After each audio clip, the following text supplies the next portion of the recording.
So,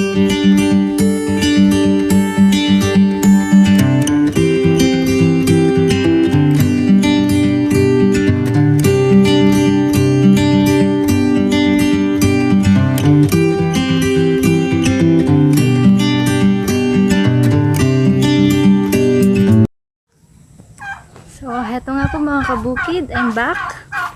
At ngayon po ay ipapakita ko sa inyo yung aking unang trabaho dito sa farm.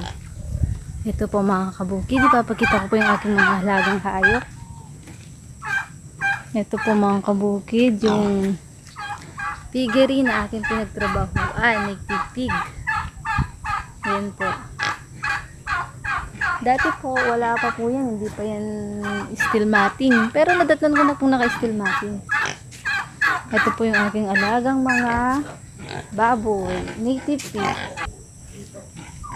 Ayan po, may mga biik. May nanganak na baboy. Pasok na tayo.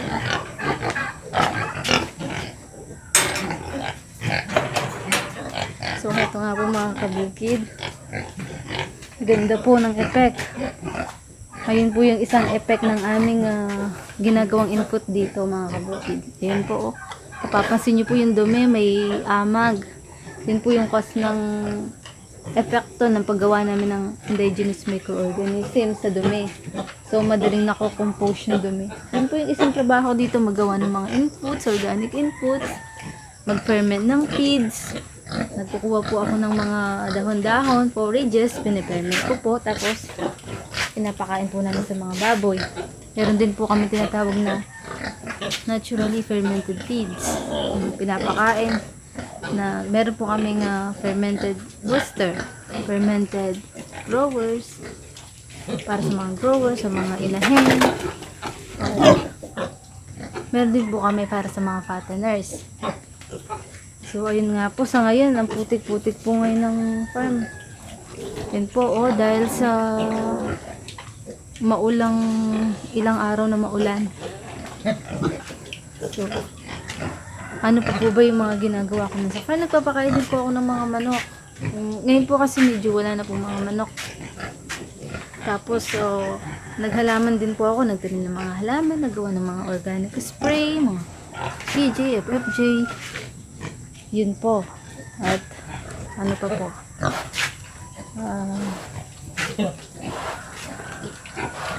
Ano pa ba? Lahat. Nag-stay in po ako dito. At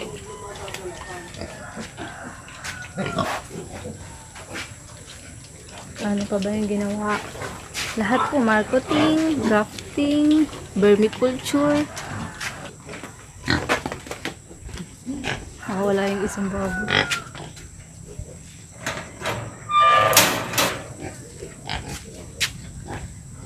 Ito po, pakita ko po yung mga ginagawa po namin mga feeds. Ito po.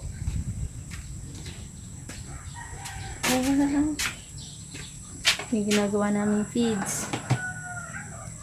Ito po pala yung yung kimchi. Bango. Fermented po na iba't ibang gulay, forages, grasses, legumes. Yan po. Kimchi po yung tawag namin. Parang FPJ.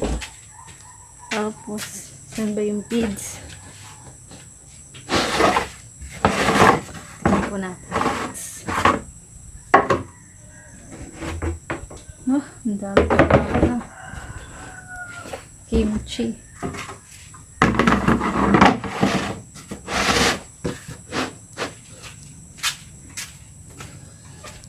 Feeds.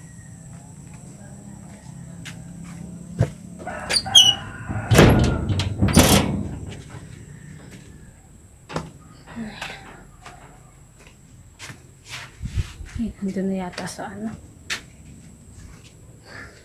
ito po, dito po yung aming stock room ng mga gamit, tools, mga feed ingredients na binibili namin, soya, mais, sapal. Ginagamit po namin yung kopra namin, sapal o kaya sabaw ng nyog. Kasi nahihingi lang po yun sa palengke o kaya mura lang po yung sapal. Dito rin po namin na dinadala yung mga ginawa po namin PJ, FFJ, IMO, AA, kimchi. So, ito po kasi yung pinaka-storage. Hindi mainit dito sa loob. Kaya pwede yung mga ano, malamig. Ito po. Ang laki po ng aming feed, dito po kami nagpi-feed mix. Gumawa po sila ng pagawa sa bato kasi pang maramihan po yung aming mga alaga, hindi ko obra yung mga drums. Tsaka kung bibili ka ng drums, sa mahal, 200. Pinakamura, 150. So, gumawa na lang kami ng ganito para isahang ferment. Hindi na yung pinapasok pa sa pinapala-pala pa. So, napaka-laborious po ng trabaho. Ito po yung feeds. Yan po. Po, sarap po.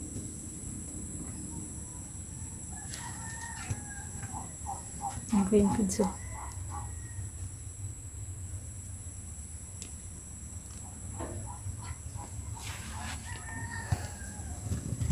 So, yan po ay gawa lang po sa darak, sa soya o mais, sapal ng nyug, sabaw ng nyug, asin, molasses, tubig, FFJ, FPJ, yun po yung aming vitamin, IMO, FAA, yun lang po, yun po yung result ng feeds. Pag na-ferment po yun, dapat may mga amag sa taas kasi yun po yung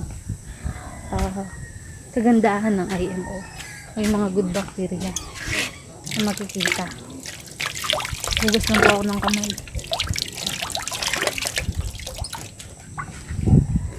So, yun nga po. Ito pa po mga kabukid, yung aming mga halagang mga biek. Ito po. Ito pong kulungan na to, ginawa na namin dati ito. Ayan po. So, may market na po kami ngayon kaya dati dami-dami po nila. Konti na lang ngayon kasi weekly na po yung pagkakatay at paglilitsyon. Kasi lalo na po ngayon, holiday season ngayon. So, ayan po yung ginawa ng bagyo. Nagkakanda po tuloy mga puno. Ratilis, mangga, mga nyog. Ito pa po yung meron po kaming mga iilang kambing. Ito po. So sila yung mga iilang kambing namin, mga kabukid. Hindi na ako kilala. Dati ako lang yung nagsusugo sa kanila. Hindi na ako kilala. Hello! Ba't hindi kayo pinakain? Oh, ayan po yung dumi oh. Ang dami. Ang gandang pataba sa lupa. Ito po yung mga biik pa namin. Ayan po. Konti na lang po ngayon eh. So, yun po. Maraming din mong halaman dyan sa paligid.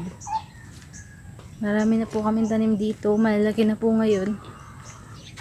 Mga fruit bearing trees, gulay, mga carrot crops, mga forages, pakain sa baboy. So, sadya namin tinatanim yung mga kabukid para pakain sa aming mga halaga. So, ito po pala. May mga bibi din kami dito. Ayan po. Hindi lang po masyadong kita.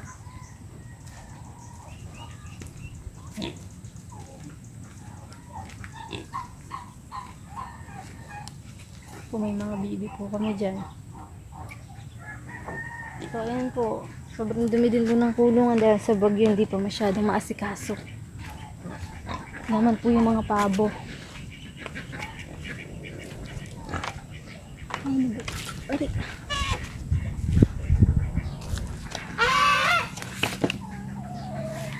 so mga kabukid, yung mga pabo, naririnig na po ba? Ayan po. Mga bibe, may mga itik, gansa, may mga iilan pa pong mga manok, mga native chickens. Ayan po. Ayan.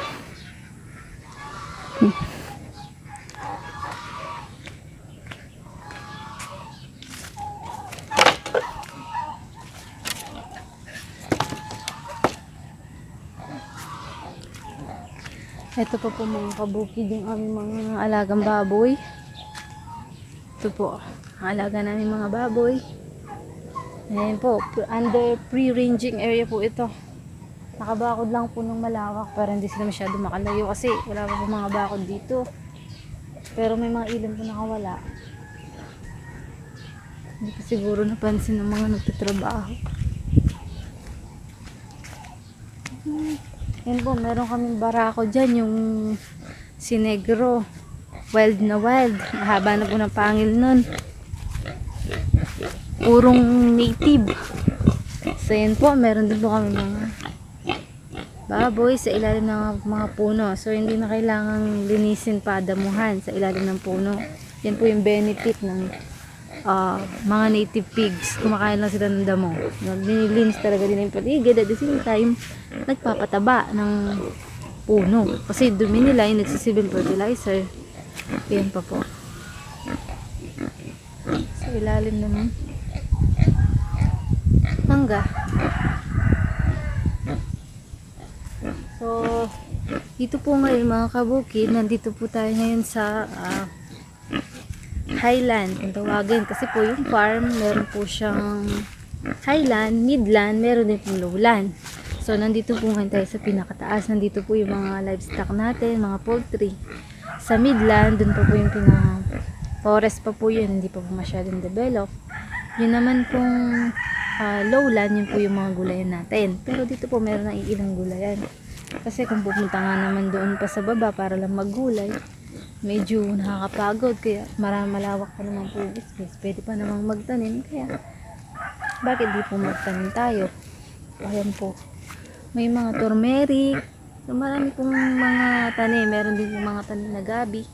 Pakain sa mga hayop. So, yun po. Ito po, palibot po ng farm. So, yun lang po muna mga kabukid. Sana po, supportahan niyo po itong aking vlog. Hindi man po ako ganun karunong mag-vlog.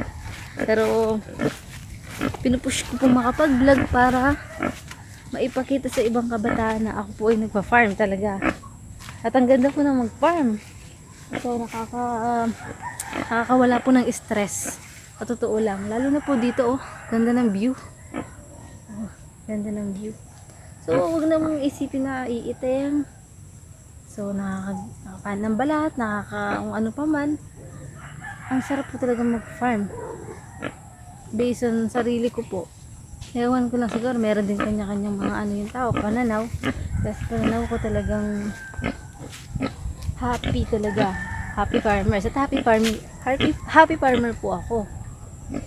Kasi talagang yun po yung nasa puso ko. Tsaka bata pa po ako eh. Yun na po yung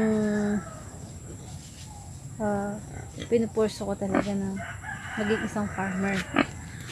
So, sarap kayang manirahan sa bukid. Madaming gulay, fresh air, walang pollution. So, malaya ka.